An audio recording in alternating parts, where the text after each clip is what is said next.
Hello बच्चों, कैसे हैं आप? बच्चों, आज हम पढ़ेंगे पाठ पापा खो गए। यह एक मराठी एकांकी नाटक है और इसके लेखक हैं विजय तेंदुलकर। इसमें लेखक ने निर्जीव वस्तुओं की पीड़ा का सजीव चित्रण किया है और पाठ में बच्चों के अपहरण की बढ़ती वारदातों पर प्रकाश डाला गया है। आज की इस वीडियो में सबसे पहले जानेंगे पाठ का सारांश और अंत में पाठ से संबंधित प्रश्नों के उत्तर भी। तो बच्चों, जैसे कि आप यहाँ पर देख सकते हैं, पाठ का नाम क्या है? पापा खो गए। और हम पढ़ रहे हैं यहाँ पर पाठ का सारांश। यह एकांकी लेखक श्री विजय तेंदुलकर जी द्वारा लिखा गया है, जिसमें निर्जीव वस्तुओं की पीड़ा का सजीव चित्रण किया गया है और पाठ के द्वारा बच्चों के अपहरण के बढ़ते वारदातों को दिखाया गया है। रात के समय सड़क पर एक बिजली का खंभा, एक पेड़, एक लेटर बॉक्स और दीवार पर नाचने की मुद्रा में खड़ी लड़की का पोस्टर है। सुबह खड़े खड़े वे जो भी देखते हैं, रात में उसकी बातें करते हैं। खंभा एक स्थान पर खड़े रहने के कारण परेशान है। पेड़ कहता है कि वह तो उससे पहले का खड़ा है, उसका तो जन्म ही इसी स्थान पर हुआ था। उस समय यहाँ कुछ नहीं था, वह और सामने फैला विशाल समुद्र था। सड़क बनने पर जब खंबे को उसके पास लगाया गया तो पेड़ को लगा कि उसका अकेलापन दूर करने के लिए एक साथी मिल गया है। खंबे पर जब बरसात के दिनों में मुसीबत आई तो उस समय पेड़ ने उसे सहारा देकर संभाला था। उस दिन से दोनों में दोस्ती हो गई। दीवार पर लगे पोस्टर के टेढ़े होने से पोस्टर पर बनी नाचने वाली औरत के घुंघरू बज उठते हैं। उसी समय लेटर बॉक्स एक भजन गुनगुनाता हुआ आता है। कौवा भी भजन सुनकर पेड़ के पीछे से बाहर आता है। लेटर बॉक्स अपने डिब्बे में से चिट्ठियां निकालकर पढ़ने लगता है। पेड़ और खंबा लेटर बॉक्स को चिट्ठियां पढ़ने से रोकते हैं। उसी समय वहां किसी के आने की आहट होती है। सब चुप हो जाते हैं। एक आदमी अपने कंधे पर एक लड़की को उठाए चला आ रहा था। आदमी ने उस लड़की को बेहोश कर दिया था, इसलिए वह गहरी नींद में सो रही थी। आदमी लड़की को वहीं छोड़कर अपने लिए खाने का प्रबंध करने चला जाता है। आदमी के जाने के बाद खंबा, पेड़, लेटर बॉक्स और कौवा लड़की आदमी के बारे में बातें करने लगते हैं। वे छोटी लड़की उस आदमी से बचाने का उपाय सोचने लगते हैं। उन सब की बातें करने की आवाज़ों के कारण लड़की जाग जाती है। वह सबको बातें करते देखकर हैरान रह जाती है। लड़की को उठा देखकर सब चुप हो जाते हैं।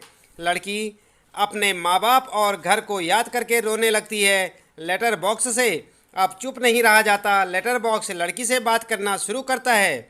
वह उसके मन का डर दूर करने का प्रयास करता है। वह लड़की से उसके घर का पता पूछता है, परंतु उसे अपने घर का पता मालूम नहीं होता था। लेटर बॉक्स लड़की को बताता है कि वे लोग भी इंसानों की तरह बात करते हैं। लड़की उन लोगों के साथ घुल मिल जाती है। वे सब आपस में खेलने लगते हैं। सब चीज़ें उसको दुष्ट आदमी से बचाने का उपाय सोचने लगते हैं। उसी समय बच्चे उठाने वाला आदमी वहां आ जाता है। सभी वस्तुएं अपने अपने स्थान पर खड़ी हो जाती हैं। लड़की पेड़ के पीछे छिप जाती है। आदमी लड़की को ढूंढता है, परंतु उसे लड़की कहीं नहीं मिलती। सभी चीज़ें मिलजुल कर उस लड़की की रक्षा करते हैं। आदमी वहाँ से चला जाता है। सभी लोग लड़की को बचाकर खुश होते हैं। लड़की खेलते हुए सो जाती है। लड़की के सोने के बाद सब उसे घर कैसे पहुँचाया जाए, सब इसके बारे में सोचने लगते हैं। कौवा उन्हें लड़की के घर का पता लगाने का एक उपाय बताता है। वह कहता है, पेड़ और खंभा लड़की के ऊपर इस प्रकार टेढ़े हो जाएंगे जिससे लगे कि यहाँ कोई दुर्घटना घटी है। खंभा कहता है कि यदि फिर भी वहाँ कोई नहीं आता तब क्या होगा?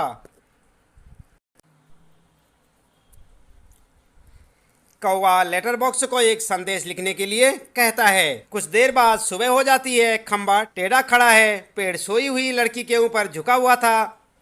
कौवा काँव काँव कर रहा था। पोस्टर पर बड़े बड़े अक्षरों में पापा खो गए हैं लिखा हुआ था। नाचने वाली लड़की उस बच्ची की मुद्रा बना लेती है। जिसके पापा खो गए थे।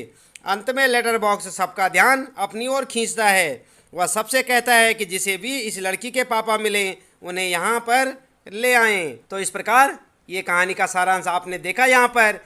अब आइए देखते हैं यहाँ पर पाठ से संबंधित प्रश्न के उत्तर। सबसे पहले आप देखें नाटक से। नाटक में आपको सबसे बुद्धिमान पात्र कौन लगा और क्यों? ये होगा आपका पहला प्रश्न। तो आपका उत्तर होगा नाटक में सबसे बुद्धिमान पात्र कौवा है, क्योंकि अंततः कौवे ने ही लड़की के पापा को ढूंढने का उपाय बताया। उसी की योजना के कारण लेटर बॉक्स संदेश लिख पाता है। इसके बाद नंबर 2 प्रश्न, पेड़ और खंबे में दोस्ती कैसे हुई? तो आप देखें उत्तर। पेड़ और खंबा दोनों पास पास खड़े होते हैं। एक दिन जब जोरों की आंधी आती है तब खंबा पेड़ के ऊपर गिरने से खुद को रोक नहीं पाता। उस वक्त पेड़ खंबे को संभाल लेता है और स्वयं जख्मी हो जाता है। इसी कारण खंबे का गुरूर भी खत्म हो जाता है। अंततः दोनों में दोस्ती हो जाती है। इसके बाद तीसरा प्रश्न आपके लिए, लेटर बॉक्स को सभी लाल ताऊ कहकर क्यों पुकारते थे? तो आंसर होगा लेटर बॉक्स ऊपर से नीचे तक पूरा सिर्फ लाल रंग का था। वह बड़ों की तरह बातें भी करता था, इसलिए सभी उसे लाल ताऊ कहकर पुकारते थे। इसके बाद चौथा प्रश्न है, लाल ताऊ किस प्रकार बाकी पात्रों से भिन्न है? आपका उत्तर होगा पूरे नाटक में केवल लाल ताऊ ही एक ऐसा पात्र है जिसे पढ़ना लिखना आता है। बाकी पात्रों में से किसी को भी लिखना या पढ़ना नहीं आता है। उसे दोहे भजन भी गाना आता है। लाल ताऊ के यही गुण उसे अन्य सभी पात्रों से भिन्न बनाते हैं, यानी कि अलग बनाते हैं। पांचवा प्रश्न आपके लिए, नाटक में बच्ची को बचाने वाले पात्रों में एक ही सजीव पात्र है। उसकी कौन कौन सी बातें आपको मज़ेदार लगी, लिखिए। तो आपने देखा ना वहाँ पर कौन था सजीव पात्र? आंसर होगा आपका नाटक में बच्ची को बचाने वाले पात्रों में कौवा ही एक मात्र सजीव पात्र है। उसकी मज़ेदार बातें क्या बातें थी? नंबर 1, ताऊ एक जगह बैठे रहकर या कैसे जान सकोगे? उसके लिए तो मेरी तरह रोज़ चारों दिशाओं में गश्त लगानी पड़ेगी, तब जान पाओगे यह सब। और दूसरी बात कौवे ने क्या कही थी? लड़की के नींद से जग जाने तथा कौन बोल रहा पूछने पर कहना मैंने नहीं की। इस प्रकार से तीसरी बात, वह दुष्ट है कौन? पहले उसे नज़र तो आने दीजिए। और अगली बात, सुबह जब हो जाए तो पेड़ राजा आप अपनी घनी छाया उस पर किए रहें, वह आराम से देर तक सोई रहेगी। इस प्रकार से यहाँ पर कौवे की बातें आपको मज़ेदार लगी होंगी। इसके बाद अगला प्रश्न आपके लिए, प्रश्न नंबर 6 का उत्तर आप कैसे लिखेंगे? आइए देखते हैं यहाँ पर। तो आपका आंसर क्या होगा? आंसर होगा सभी पात्र मिलकर भी लड़की को उसके घर पर नहीं पहुँचा पा रहे थे, क्योंकि लड़की इतनी छोटी थी और इतनी भोली थी कि उसे अपने घर का पता, गली का नाम, सड़क का नाम, घर का नंबर, यहाँ तक कि अपने पापा का नाम तक मालूम नहीं था। ऐसी अवस्था में लड़की को उसके घर तक पहुँचाना संभव नहीं था। इसके बाद आगे प्रश्न आपके लिए नाटक से आगे। तो यहाँ पर पहला प्रश्न आपके लिए, अपने अपने घर का पता लिखिए और चित्र बनाकर वहाँ पहुँचने का रास्ता भी बताइए। तो यहाँ पर क्या करेंगे आप? अपनी जानकारी के अनुसार इस प्रश्न का उत्तर स्वयं देंगे बच्चे। अपने घर का पता आप लिखेंगे और वहाँ पर चित्र बनाकर रास्ता भी आप स्वयं बता सकते हैं। इसके बाद अगला प्रश्न आपके लिए, मराठी से अनुदित इस नाटक का शीर्षक पापा खो गए क्यों रखा गया होगा? अगर आपके मन में कोई दूसरा शीर्षक हो तो सुझाइए और साथ में कारण भी बताइए। तो वैसे तो आपको इसका उत्तर स्वयं से लिखना होगा, लेकिन फिर भी हम आपको यहाँ पर बता देते हैं कि आप किस प्रकार से लिख सकते हैं। तो लड़की को अपने पापा का नाम पता कुछ भी मालूम नहीं था। इधर उधर आपस में बातें करने पर भी इसकी कोई जानकारी नहीं मिलती। तब सभी पात्र एकजुट होकर लड़की के पापा को ढूंढने की योजना बनाते हैं। संभवतः इसी कारण से इस नाटक का शीर्षक पापा खो गए हैं रखा गया होगा। आगे प्रस्तुत नाटक में लड़की अपने पापा से अलग होकर खो जाती है। नाटक के अधिकांश भाग में लड़की के नाम पते की जानकारी इकट्ठा करने की कोशिश की जाती है। अतः पाठ का नाम लापता बच्ची रखना अधिक उपयुक्त लगता है। तो आप ऐसे भी इसका उत्तर लिख सकते हैं। इसके बाद अगला प्रश्न होगा आपके लिए, क्या आप बच्ची के पापा को खोजने का नाटक से अलग कोई और तरीका बता सकते हैं? तो आपका उत्तर क्या होगा? बच्ची को पुलिस स्टेशन ले जाकर उसके खो जाने की रिपोर्ट लिखवानी चाहिए। इससे पुलिस उसके पापा को ढूंढकर बच्ची को उन्हें सौंप देंगे। तो आप इस प्रकार से इसका उत्तर लिख सकते हैं। इसके बाद बच्चों यहाँ पर जो है क्या है, अनुमान और कल्पना से संबंधित कुछ प्रश्न होंगे आपकी पुस्तक में, आप उन्हें देख सकते हैं। पहला प्रश्न है, अनुमान लगाइए कि जिस समय बच्ची को चोर ने उठाया होगा वह किस स्थिति में होगी। क्या वह पार्क मैदान में खेल रही होगी, या घर से रूठकर भाग गई होगी, या कोई अन्य कारण होगा। तो आपका उत्तर क्या हो सकता है। नाटक को पढ़कर ऐसा लगता है कि जिस समय चोर ने बच्ची को उठाया होगा वह गहरी नींद में सो रही थी। तभी तो चोर कहता है, क्या कहता है, अभी थोड़ी देर पहले एक घर से यह लड़की उठाई है मैंने, गहरी नींद सो रही थी, मैंने इसे थोड़ी बेहोशी की दवा जो दी है।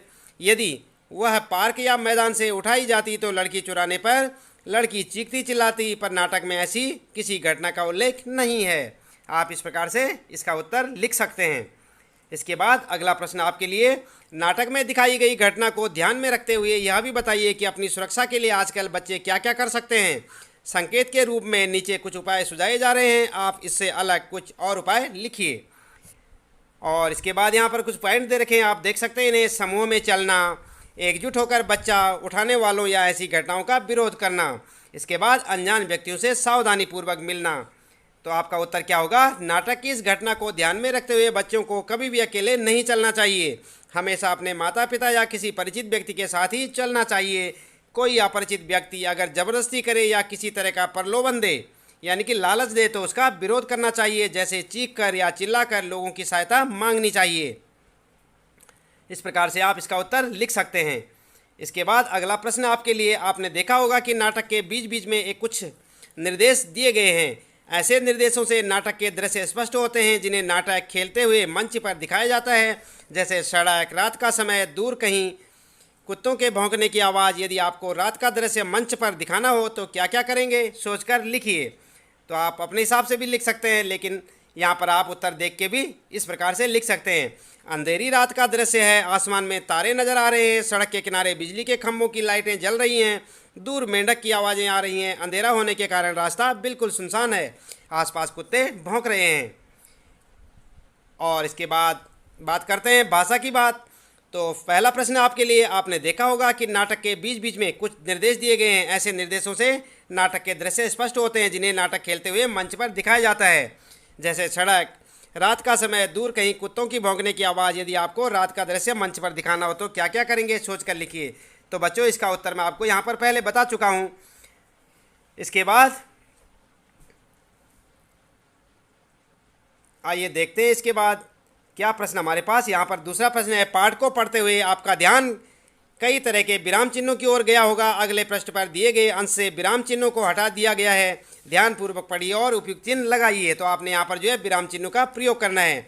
मुझ पर भी एक रात आसमान से गड़गड़ाती बिजली आकर पड़ी थी, अरे बाप रे, वो बिजली थी या आफत, याद आते ही अब भी दिल धक धक करने लगता है। और बिजली जहाँ गिरी थी वहाँ खड्डा कितना गहरा पड़ गया था, खंबे महाराज, अब जब कभी बारिश होती है तो मुझे उस रात की याद आती है, अंग थर थर कांपने लगते हैं।